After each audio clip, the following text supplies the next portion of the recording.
የአምራች ኢንዱስትሪ ብሔራዊ ካውንስል ኮሚቴ በባህር ዳር ከተማ የሚገኙ አምራች ኢንዱስትሪዎች የስራ እንቅስቃሴን ተመልክቷል። ኮሚቴው በመልከታው ተጨማሪ የስራ ዕድል መፍጠር ያስቻሉ የውጭ ምርቶችን በሀገር ውስጥ መተካት የሚያግዙ እንዲሁም ለዘርፉ ተደማሪ አቅምን የሚሰጡ እንቅስቃሴዎችን በከተማዋ መመልከቱን ጠቁሟል። በሁሉም ዘርፎች እዚህ ክልል ላይ ያለው አንደኛ በመጠን ትልልቅ ኢንዱስትሪዎች፣ ሁለተኛ በቁጥር በጣም ብዙ ኢንዱስትሪዎች ወደ ስራ እየገቡ ነው።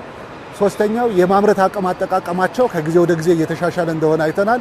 አራተኛ የግብአት በሀገር ውስጥ ያሉ ግብአቶችንም በመጠቀም በኩል አቅማቸው በጣም እየተሻለ ነው።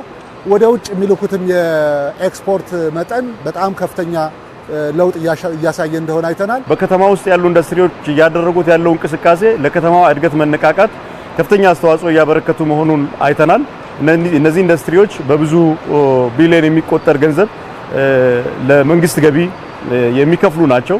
ከዛም ባለፈ በርካታ ወጣቶች በእነዚህ ኢንዱስትሪዎች ተቀጥረው የመስራትና የስራ ዕድል ያገኙበትን ሁኔታ አይተናል። የጥሬ ዕቃ ግብዓት እጥረት የአምራች ኢንዱስትሪውን እንቅስቃሴ እንዳይገድብ የግብዓት አቅርቦት አማራጭን በማስፋት እንዲሁም አርሶ አደሩን ከኢንዱስትሪው ጋር የማስተሳሰር ስራም በትኩረት መስራት የቀጣይ አቅጣጫው አድማስ እንደሚሆንም ተነስቷል። ሁላቸውም በጥሩ ሁኔታ ላይ ቢኖሩም አንዳንድ እንዲፈታላቸው የሚፈልጉት ችግሮችን አንስተውልናል። በአጠቃላይ አንዱ ያነሱት የስራ ማስኬጃ ገንዘባችንን ወይ በጥሬ ዕቃ ይያዛል፣ ስለዚህ ከፍ ያለ የባንክ ብድር ቢሰጠን የሚል ሀሳብ ያነሱት አለ።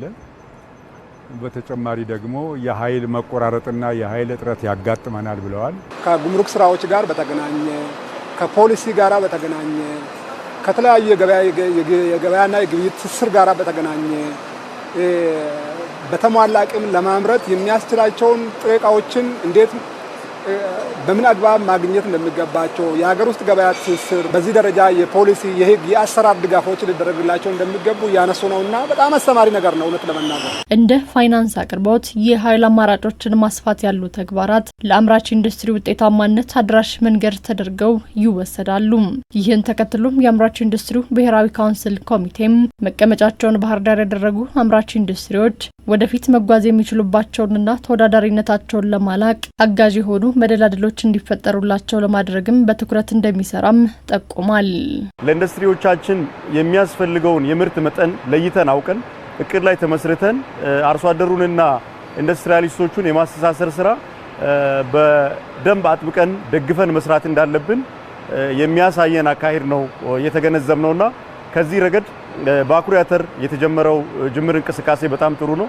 ከኤክስፖርት ምርቶችም አኳያ እንደዚሁ በቦሎቄና ሌሎች ጥራጥሬ ሰብሎች ላይ በሰሊጥም የኮንትራክት ፋርሚንግ አሰራሮች እየተለመዱ መጥተዋል።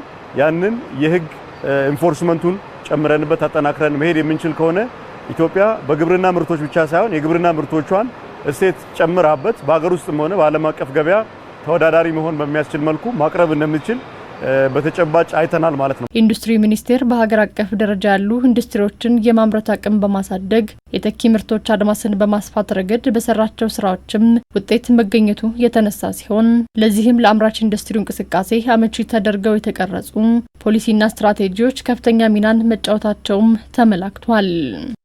በኢትዮጵያ ከለውጥ ወዲህ በተለይ የፖለቲካል ኢኮኖሚ አጠቃላይ ሪፎርሞቹ ለማኑፋክቸሪንግ ኢንዱስትሪ የተመቹ ናቸው። ምን ማለት ነው ይሄ ስንል አንደኛው ለማኑፋክቸሪንግ ኢንዱስትሪ የሚመቹ ፖሊሲዎች፣ ስትራቴጂዎች ወጥተው በእነኚህ ማዕቀፎች ላይ ተመስርቶ ድጋፍ ለማድረግ የተሄደበት ርቀት የኢንዱስትሪዎቹን በቁጥር የመጨመር በአይነት የማደግ ለውጥ እንዲመጣ አድርጓል ማለት ነው። ለምሳሌ ቀደም ሲል በባንኮቹ የሚቀርበው ብድር ከ70 እስከ 80% የሚሆነውን መንግስት ነበረ ይወስደው የነበረው። አሁን እነኚህን የፋይናንስ የአቅርቦቶች ለፕራይቬት ሴክተሩ እንዲውል ተደርጓል ማለት ነው።